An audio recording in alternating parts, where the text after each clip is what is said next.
is? Who gave us that sound, y'all? Huh? The Temptations? What label was they on? I ain't hear you. That's right, y'all. There's a legacy behind that, right? Somebody is here who carries that legacy. Somebody is here who's doing magnificent work in the entertainment industry. There's things going on behind the scenes that we don't know anything about. Tonight you're going to find out more about it. This is an amazing human being, and she is here tonight to share things with us that will enlighten us about what's going on in the entertainment industry, what Berry Gordy's son, Kerry Gordy Entertainment Properties, or Intellectual Properties, is doing, and the Chief Operating Officer of that amazing organization is here tonight. Her name is Ashley Garrett. I want y'all to give it up right now and receive her warmly tonight. Ashley Garrett, come on, y'all, give it up right now. That's not enough. Come on. Thank you. I'm Ashley Garrett, and I am the CEO of Kerry Gordy Enterprises. You all know Motown, and tell me what happened. What happened to Motown? Does anybody know really what happened in Motown? Can you hear me now? Does anybody know what happened in Motown? Nobody knows. Motown now signs people like the City Girls. You guys familiar with the City Girls? Yes, I saw your face. Yes, the City Girls. They compare the City Girls to the Supremes. We can't have that, okay? Because Motown was a safe place. What they're doing in the music industry right now is they're making like fast fashion. You know about fast fashion? That's what they're doing with artists. They're making artists fast fashion because what is the key? What is the key right now to an artist is their catalog. If you have no catalog, you have zero worth. So that's what they're doing with these artists. Nobody wants to buy the City Girls catalog, but everybody wants to buy. Right here? Is that better? Can you hear me? Okay, can everybody hear me? All right, because I'm trying to get this out because I'm very I had a speech written, but I'm very passionate about this because I'm seeing what's happening to our community. Black people in entertainment used to be the staple. We don't have that anymore. You know, it's like I like the ratchet song too. I shake whatever little booty I have when I can. But it's become, it has actually become the norm. Before it wasn't the norm. Before we had class. Before we had something that we can all dance to. We can listen to music with our children in the car. That doesn't happen anymore. We have to bring that back. We're looking for artists that can actually have staying power. We want to make icons. We don't have anybody that's an icon right now. Do you know anybody that's in the music industry right now that can be considered an icon? Name me one artist that can be considered an icon in today's society. Who? Yeah, well, that's Kendrick. But where are our groups at? We had groups like think about the 90s. We had groups. We don't have anything like that anymore. And as a black society, as black people, we can do it. We can bring that back. We can bring back a standard that Mr. Gordy, we call him the chairman, that Mr. Gordy set out for us. Because Diana Ross at 80 years old can still do a residency. Okay? Smokey Robinson can still get up there and do his little smoky thing, and everybody comes. We don't have that. So now, I'm so glad that we're able to pair up with the Black Agenda because we can actually start making a change. Because we can be the change that we want to be. Also, you're not as good as, you're only as good as your, I had a video, shoot. I wish I had. Huh? What? No. You're only as good as your team. So without a team, everybody has a lane and they have a job to play. Just like with Motown, we had artist reputation. You had A&R, and you had people who groom the artists. You had people who dressed the artists. You had people who taught people how to walk out on stage, which I'm bombing right now. But you're doing great. Right.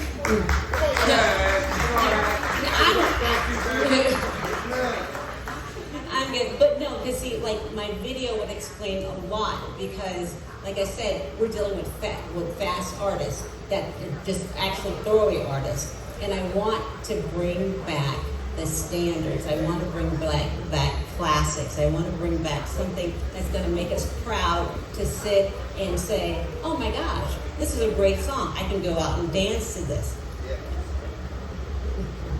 Thank you.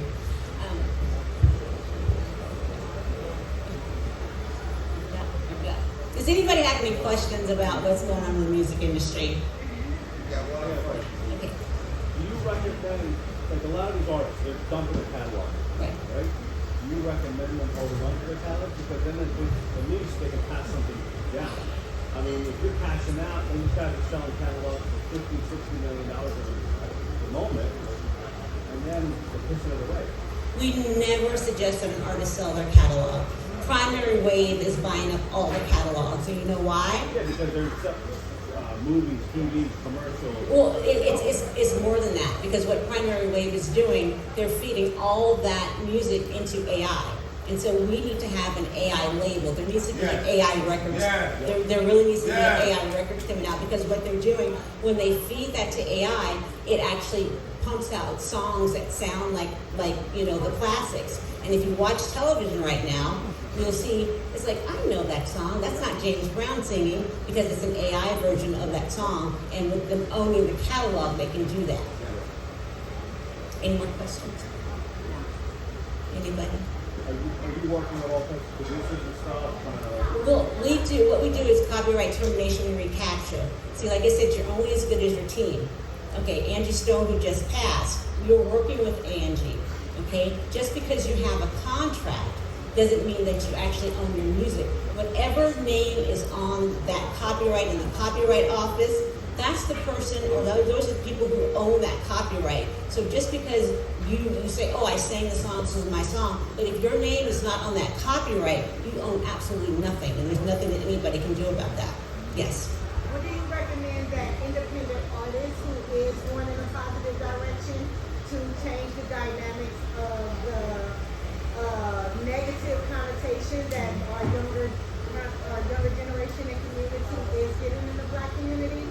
What do you recommend that they do? Because I work with a lot of independent artists and doing events and things, and we're trying to build Black excellence through independent music, but they don't know where to go.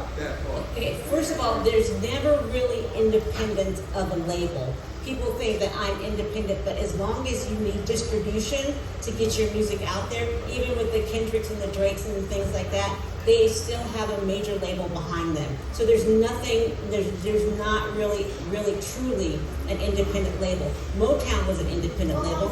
I'm sorry to cut you off. Not independent labels, independent Artists, yeah. Yeah, that is not signed, that is trying to, because now social media is so big, we're getting, these artists are able to get big or, become famous through social media.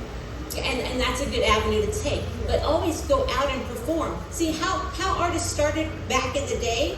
They went out to clubs. That's why they call it the Chitlin Circuit. They went out to clubs. Word of mouth is more important than social media because if somebody sees you live, that's word of mouth. It's like, oh my gosh, that was an incredible show. So get your artists out. Get your artists, amongst the people because social media only gives you that one little fraction of that person and their personality. Because give them a show.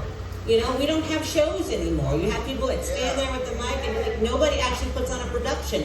We used to be able to go and see a show. That's why AI will never take the place of a real artist. But there does need to be an AI records because whoever's pumping in that music it's a record company. That can be a record company. So that's something that we need to think about too. Anybody?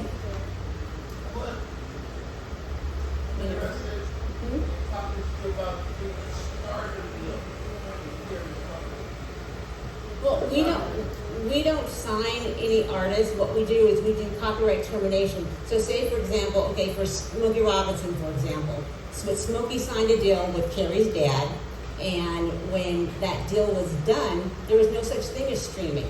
So what we did was we went back and we renegotiated the contract. to put the streaming aspect in there. So people don't realize these contracts that you sign, there's these little bitty things that no one ever picks up on, but you have to go back as an artist and pick up on it, because if you don't do it, it's lost forever. So like people that sign contracts, say in the 90s, they can go back to their company to renegotiate. Yeah, you have to be in the window, you have to be in the termination window in order for us to go back and renegotiate it. So if you have an artist that was in the 90s, The contract still has to be active. No, the contract doesn't. There's a window of time where you can reclaim your copyright back from the label, and if you don't do it, the label owns it forever. And also, like I said, in the copyright office, you have to make sure that it's your name that's there. You wrote the lyric. Right. And producers have a harder time than writers. Writers get their copyrights back quicker than producers. Anybody? How do we hold the AI platform accountable, such as industries like in the 1970s when corporations became recognized as people, and they had to abide by certain laws? Is there a way that we can lobby as a group for AI to? It's tricky right now with AI and music, because there's not that many laws, but we can actually try to start putting laws on the books to protect the artists before these things happen. And so that's why I'm saying it's very important that we actually start an AI record label, so you control that. So whatever comes into the label, it might be AI, but it's you program AI. So that's your product. So you have to pay such as Spotify or YouTube, you have to pay the It's Wild Wild West right now, so there's nothing. So now is the time to get in and actually start making these things happen, And instead of a Spotify, have an AI, where the music, the music is AI, and then you can actually put it out there. So there can be a different platform than the Spotify's and the YouTubes and the whatevers.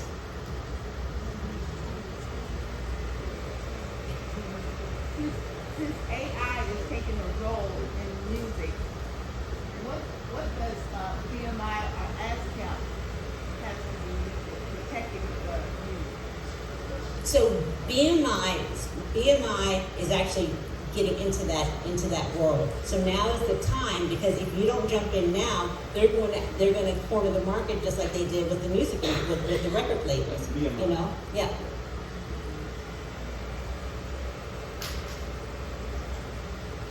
Did I answer your question? Yeah.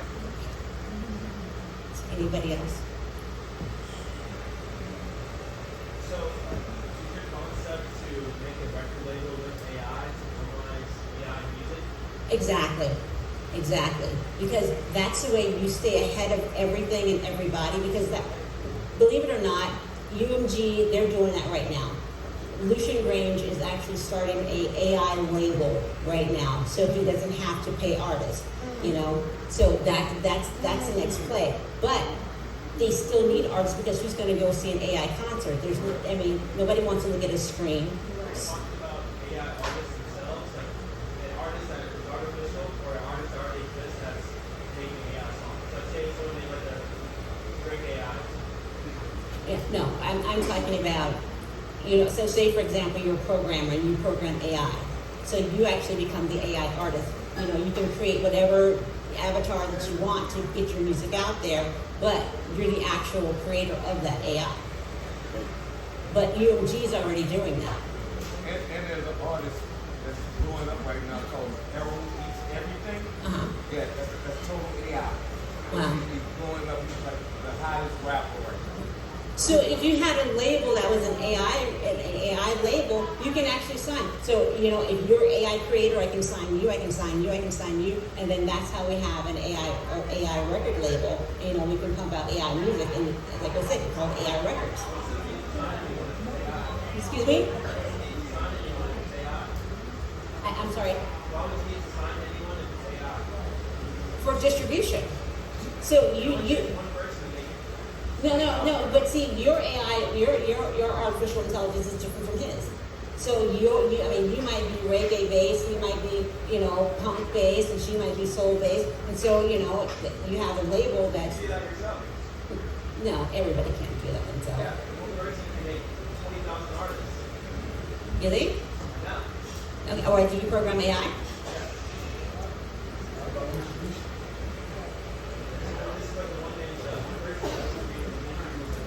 But okay, so your programming might be different. Like I was saying, your program might be differently because it may not be the type of music that I like to hear. Whereas her music would be different because it might be something that more melodic, or you know, or it could be more on a hardcore rock edge. So you can't say that you one person. You can, but it might not be to my taste and to my liking. Excuse me? Oh, you're a millennial. Excuse me? $4 million what now? Right? So are you an artist? Yes. You are. What kind of music do you do? Anything that AI wants you to do. Do you play an instrument? Yeah. You do? What do you play? Piano, trumpet, vocals as well. Mm-hmm. Do you have any music out? Yeah. On what platform? Every platform. Every platform. What's your name? My AI account has 400,000 monthly listens. Excuse me? My AI account has 400,000 monthly listens. Really? And so is that monetized? Yes. Nice. And I was just set up as a tester. I don't do anything. I'm saying what you're doing is great. I don't think you need anyone else for it. Well, you do. You do. I mean, you need people who are going to push it because, like I tell you, once Universal figures out how to put a monopoly on the whole AI situation, they're gonna make sure that you're not able to do what you want to do. They have that power. People don't think that the labels have that power. They do have that power. Trust and believe. Just like Barry Gordy still wields power, and he's 95 years old. Barry still has power. He can stop us from doing a lot of things that we want to do in the music industry. Why? Because he created some of the music industry. So as the gentleman speaking about, so there was a recent lawsuit, about $40 million, where the AI generating artists will also create AI listeners. Yes. Yeah. Right. Actually, federal charges are coming that way. There's federal charges Federal about charges, these yeah, we parties. got federal charges. That's considered fraud, they said. That is fraud. Yes, and they want to charge them. The Southern District of New York wants to charge them. So, with the technology that's coming forefront, there will be situations where you will have avatars in the digital space. They may want to purchase music on your behalf and have the decision made. As she said, it's the Wild West right now. And Right. there's no laws in the books at the moment that are regulating a lot of this stuff. And it's going to cause a lot of problems for a lot of artists and a lot of countries and everywhere. And that's why we need to get in now. You know, if we have the technology, we can get in now and create that AI record label that they're trying to do right now. I would love to sign you. I would love to. On the back, like they're in there waiting. Yeah, sorry. So how would you actually curate a team using AI and then make it that way? So we get How would you curate a team, a physical team, us individuals to make that AI? just like with the regular label, you know, you need people to go out and scout. You need somebody that's gonna say, okay, I need somebody with a really good ear that can do rock and roll. You know, so you might be that person. You say, oh, I know this AI creator who does a really good rock and roll. You know, so you sign them up. Video here. Okay, so they're gonna put a video. Thank you.